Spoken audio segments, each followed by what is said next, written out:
Hello viewers, welcome to எங்கள் அம்மம்மா சமையல்.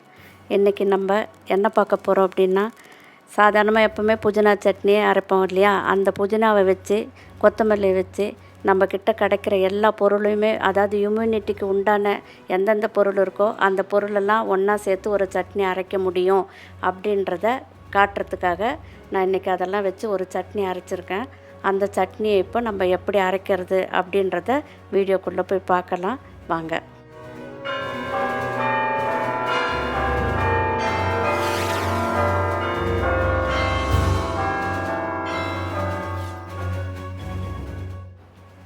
நான் ஒரு கட்டு புதினாவை க்ளீன் பண்ணி எடுத்து வச்சுருக்கேன். ஒரு அரைக்கட்டு கொத்தமல்லியை ஆஞ்சி எடுத்து வச்சுருக்கேன். ஒரு கைப்பிடி அளவு தூதுவளை கீரையை எடுத்து வச்சுருக்கேன். ஒரு 3 அடி நீளம் உள்ள பிரண்டையை நான் க்ளீன் பண்ணி, அந்த ஏற்கனவே பிரண்டை க்ளீன் பண்ணுறதுலாம் எப்படின்னு சொல்லியிருக்குது. தோலெல்லாம் உரிச்சிட்டு அந்த பிரண்டையை க்ளீன் பண்ணி எடுத்து வச்சுருக்கேன். ஒரு சின்ன முள்ளங்கியை துண்டு துண்டாக வெட்டி அதையும் எடுத்து வச்சுருக்கேன். ஒரு பெரிய வெங்காயம் கட் பண்ணி எடுத்து வச்சுருக்கேன். 1 இன்ச்சு இஞ்சியை சின்ன சின்ன துண்டாக வச்சுருக்கேன். அரை நெல்லிக்காய் சைஸ் அளவுக்கு, சின்ன நெல்லிக்காய் சைஸ் அளவுக்கு நான் புளி எடுத்து வச்சுருக்கேன். 4 காஞ்ச மிளகா எடுத்து வச்சுருக்கேன். 2 பச்சை மிளகா வச்சுருக்கேன். இது அவங்கவுங்க விருப்பத்து காரத்துக்கு ஏற்ற மாதிரி நம்ம வச்சுக்கணும். அதே சமயத்தில் 2 டேபிள் ஸ்பூன் உளுத்தம்பருப்பு எடுத்து வச்சுருக்கேன். இப்போ நான் ஒரு கடாயை வச்சுட்டு அதில் 3 டேபிள் ஸ்பூன் நல்லெண்ணெய் விட்டுருக்கேன். அந்த நல்லெண்ணெய் காஞ்ச உடனே நம்ம 1 டீஸ்பூன் கடுகு அதில் போட போகிறோம்.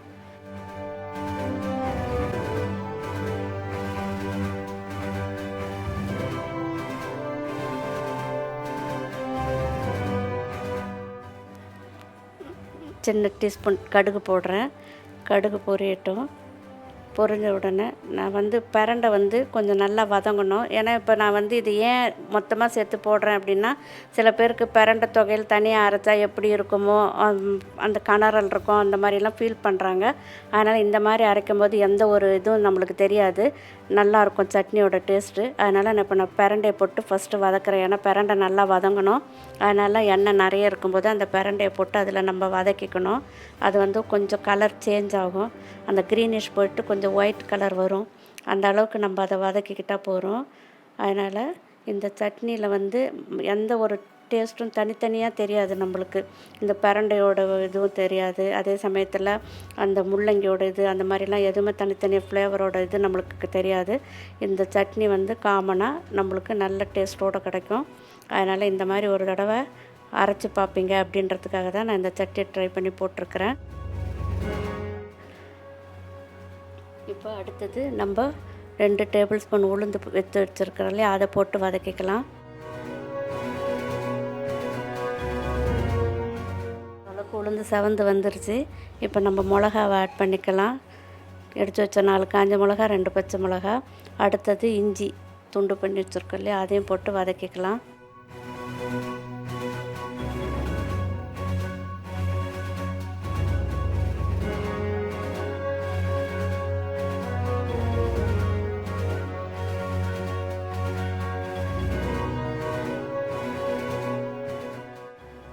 அடுத்தது நான் கருவேப்பிலை போடுறேன். கருவேப்பிலை போட்டுட்டு அதுவும் கொஞ்சம் வதங்கட்டும்.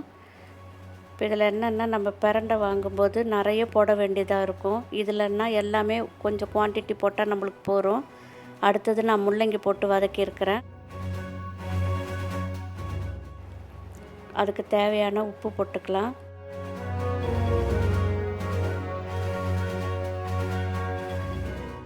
அடுத்தது நான் வெங்காயம் போட்டு வதக்கிறேன். அந்த புளியும் அதிலே ஆட் பண்ணிக்கலாம். எல்லாம் போட்டு கொஞ்சம் நல்லா வதங்க வைக்கலாம்.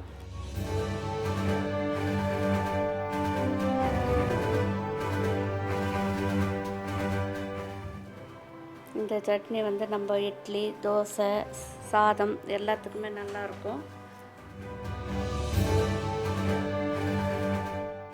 அடுத்தது அந்த தூதுவளை கீரையை நான் போட்டுக்கிறேன். அதில் கொஞ்சம் அந்த முள்ளெல்லாம் இருக்கும், அதை பார்த்துட்டு அதை கட் பண்ணி எடுத்துடணும். அந்த தூதுவளையில் இதெல்லாம் கொஞ்சம் நல்லா செவந்து வரும்போது நம்ம புதினாவையும் கொத்தமல்லியை ஆட் பண்ணி வதக்கணும். இப்போ நான் புதினா போடுறேன். சும்மா ஒரு வதக்கிட்டு அடுத்தது நம்ம கொத்தமல்லி அதில் ஆட் பண்ணிக்கலாம். ஏன்னா இதில் எல்லா சத்தும் நம்மளுக்கு கிடச்சிரும். அடுத்தது கொத்தமல்லி ஆட் பண்ணி ஓரளவுக்கு வதங்கினோடனே எடுத்து நம்ம மிக்ஸி ஜாரில் போட்டு அரைச்சா சட்னி ரெடி ஆகிடும். இப்போ நான் வதக்கிட்டு அதை மிக்ஸி ஜாரில் போட்டு அரைச்சிட்டு அந்த சட்னி எப்படி இருக்குதுன்னு உங்களுக்கு காட்டுறேன் பாருங்கள்.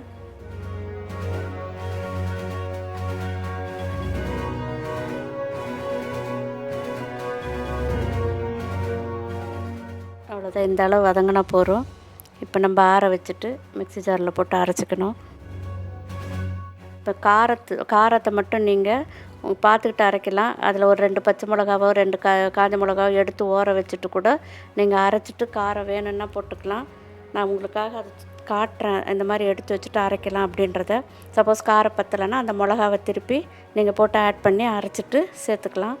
அதனால் இப்போ நான் அந்த 2 மிளகா எடுத்து வச்சுட்டு உங்களுக்கு அரைச்சி காட்டுறேன், வேணும்னா போட்டுக்கோங்க. இந்த அளவுக்கு அரைச்சா போதும். இப்போ நான் அரைச்சிட்டு சட்னி ரெடி ஆகிருக்கு பாருங்கள். இப்போ நான் கரைச்சும் வச்சுருக்கேன், கெட்டியாகவும் எடுத்து வச்சுருக்கேன். கரைச்சது இட்லி அதுக்கெல்லாம் அந்த மாதிரி யூஸ் பண்ணிக்கலாம். திக்காக கரைச்சிக்கணும். அதே மாதிரி திக்காக எடுத்து வச்சு தண்ணி இல்லாமல் எடுத்து வச்சுருந்தோம்னா நம்ம சாதத்துக்கும் போட்டு சாப்பிட்லாம். கொஞ்சம் நெய்யோ இல்லை சும்மாவே சாப்பிட்டாவே அது நல்லாயிருக்கும் ரைஸில் போட்டு சாப்பிட்டோம்னா. அதனால் இதை 2 இட்லி சட்னிக்கும் தொட்டு சாப்பிட்டு பாருங்கள், ரைஸுக்கும் போட்டு சாப்பிட்டு பார்த்துட்டு இந்த சட்னி எப்படி இருக்குது அப்படின்றத உங்கள் கமெண்ட்ஸில் சொல்லுங்கள். Thank you viewers.